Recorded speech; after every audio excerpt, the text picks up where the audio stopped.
नमस्कार, स्वागत है आपका वापस से मेरे YouTube चैनल में। और आप देखना शुरू कर चुके हैं मेरे यानी वर्षित सोनी के साथ ये नई एक श्रृंखला हम शुरू कर रहे हैं।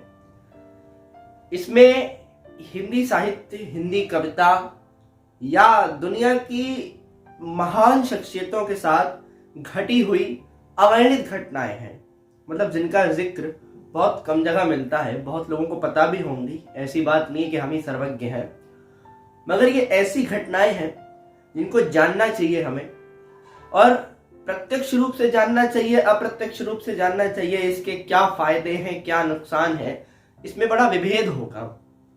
मगर इन घटनाओं की जानकारियां हमें अपने उस इतिहास पे, हमें अपने उस भूतकाल पे, हमें अपने उस पास्ट पे गर्व करने में मदद करेंगी। हमें मानसिक तौर पे इतना मजबूत करेंगी कि हम समझ पाएंगे कि हमें या हमारे पूर्वजों ने या उनसे पहले, जिसको एशिया में, पूरी दुनिया में लोग जहाँ सर झुकाती थी, उसके साथ एक ऐसी चीज घटित हुई। और ये मैसेज जाएगा कि पिछले गलतियों को हम कितनी पुनरावृत्ति करते हुए आगे आ रहे हैं, तो आने वाली पीढ़ियां उनकी कला, उनका रचनात्मकता, उनकी मौलिकता, उनकी लौकिकता कितनी प्रभावित होगी। तो आज की घटना, आपको थंबनेल से आइडिया लग गया होगा, फिर भी मैं आपको बता रहा हूं कि आज की घटना एशिया का सबसे पहला नोबेल लिटरेचर में, साहित्य में जीतने वाले, एशिया का, भारत का नहीं, एशिया का जीतने वाले गुरुदेव रविन्द्रनाथ टैगोर के बारे में। दो देशों का राष्ट्रगान लिखा, भारत और बांग्लादेश। कुछ लोग हैं दुनिया में जिनके से एक संस्कृत में एक सूक्ति है जिसको कहा जाता है कि यह पृथ्वी वीरों से या फिर ये पृथ्वी हुनरमंदों से खाली नहीं है, भरी पड़ी हुई है। मगर कुछ लोगों को आप देखिए कि जिनका व्यक्तित्व बहुआयामी है। जैसे अगर हम विराट कोहली को लें तो उनका व्यक्तित्व एक आयामी है, मगर कहीं कहीं बहुआयामी है। क्रिकेटर के साथ एक्टर अच्छे हैं और अब तो घर पे ट्रेनिंग मिल रही है। लेकिन अगर बाबा रामदेव को देखें तो उनका आयाम एक है कि योग ही करना है। उसी तरह से जो बहुआयामी व्यक्ति हैं, लियोनार्डो दा विंची हुए और गुरुदेव रविन्द्रनाथ टैगोर हुए, हम परेशान रहेंगे ये चीज सोचने में कि किस श्रृंखला में या किस वर्ग में इनको रखे। लिटरेचर ले लीजिए, आर्ट ले लीजिए, संगीत ले लीजिए, म्यूजिक ले लीजिए, उसके बाद नाटक लिखने में ले लीजिए, गीतांजलि के लिए मिला नोबेल पुरस्कार, गीतांजलि लिख लीजिए, मतलब कहानियां ले लीजिए, और राष्ट्र आंदोलन में कूदने की सक्रियता ले लीजिए। उसके बावजूद आप उनको किसी एक तय जगह, निर्धारित जगह रख नहीं पाएंगे। तो उस व्यक्ति के साथ ऐसी कौन सी घटना घटी, मैं आपको बताता हूं, सुनिएगा। गुरुदेव रविन्द्रनाथ टैगोर की जो गीतांजलि थी, जब वो सेलेक्ट हुई नोबेल के लिए, तो ये बोला गया कि आप हमको एक प्रति इसकी लंदन में भेजिए, वहां पे पढ़ेंगे। मतलब वो पहले सेलेक्ट हो गई, मगर इसका अंग्रेजी अनुवाद करके भेजिए। अब गुरुदेव रविन्द्रनाथ टैगोर जो है वो खुद लॉटरेट तो थे ही भाई, मतलब विदूषक थे, सर्वज्ञ व्यक्ति थे। तो उन्होंने अपनी गीतांजलि को इंग्लिश में ट्रांसलेट किया कि भाई ये अनुवाद कर दिया है। मतलब लिखी तो उन्होंने बांग्ला में थी, अब तो हिंदी में भी कई भाषाओं में उसके हैं, मगर उन्होंने जब इंग्लिश में ट्रांसलेट किया तो बड़े उनको अंदर से लग रहा था कि इसका ट्रांसलेशन में कुछ गलती ना हो, यहाँ पे वो मैसेज ना चला जाए कि इंडिया के लोग अंग्रेजी नहीं जानते, भारत के लोगों को अंग्रेजी में हाथ थोड़ा तंग है। हालांकि तंग मेरा भी है, मगर उनको भारत की इमेज बचानी थी। तो रविन्द्रनाथ टैगोर बड़े परेशान कि भाई करे तो करे क्या। तो उन्होंने मशवरा किया, राय लिया कि किससे अंग्रेजी अपनी जचवाई जाए। तो वो गए महात्मा गांधी के पास और उनसे कहा कि हमारी किताब है, ये नोबेल के लिए चुनी गई है, मुझको जो है इसका अनुवाद कराना है। तो रविन्द्रनाथ टैगोर की अंग्रेजी बहुत अच्छी थी, और महात्मा गांधी बाहर साउथ अफ्रीका से बैरिस्टर से पढ़ के आए थे, उनकी भी अंग्रेजी अच्छी थी। लेकिन महात्मा गांधी ने कहा कि कलकत्ता यूनिवर्सिटी में कोई फादर मॉकले हैं, तो आप उनसे जो है अपनी किताब का ट्रांसलेशन एक बार चेक करा लीजिए। गुरुदेव रविन्द्रनाथ टैगोर उस किताब को फादर मॉकले के पास लेके गए। उन्होंने कहा कि ऐसी ऐसी बात है, ये नोबेल के लिए चुनी गई है, मैंने इसका अनुवाद कर दिया है, फिर भी आप इसमें एक बार देख लीजिए कि कहाँ पे कुछ गलती हो तो मुझे बता दीजिए।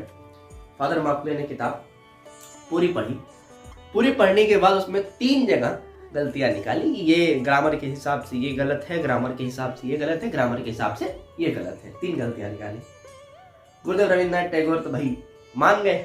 उन्होंने अपनी ट्रांसलेट की हुई नहीं, सुधारी हुई उस प्रति को इंग्लैंड लंदन में भेज दिया। वहां से एक फोन आता है कि हाँ आपकी किताब नॉमिनेट थी, आपकी किताब सिलेक्ट हो गई है, मगर इसमें सिर्फ 3 गलतियां हैं, और ये वही 3 गलतियां हैं जो फादर मॉकले ने ट्रांसलेशन के वक्त सुधारी थी। मर्म क्या आया?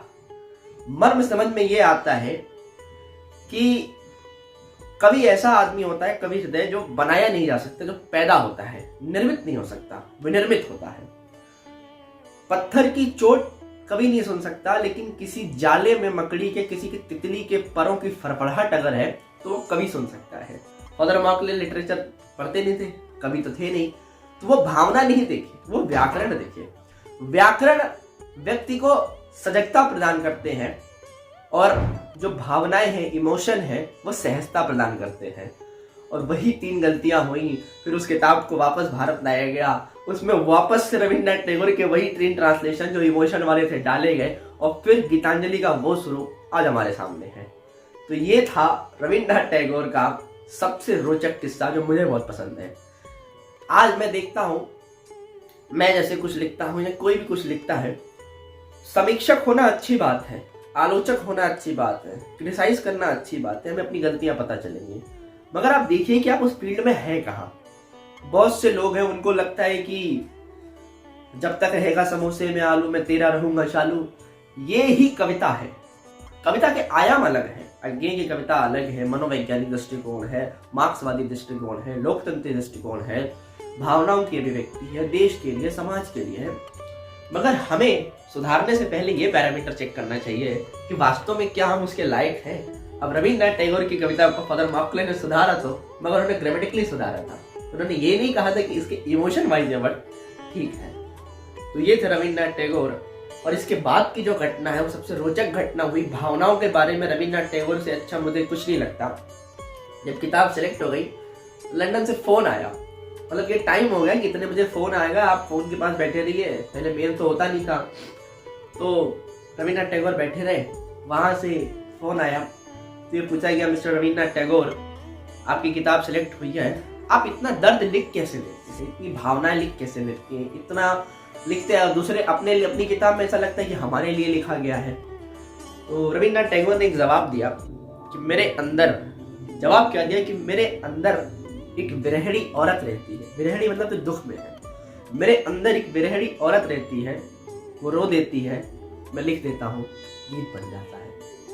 यही है कविता। और भावनाएं समझिए, व्याकरण जो है जिंदगी को थोड़ा सरल बना सकते हैं, सहज नहीं बना सकते हैं।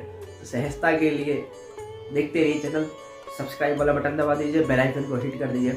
मिलते हैं अगले दिन किसी और नई कहानी के साथ। तब तक के लिए बहुत बहुत आभार आप सभी का।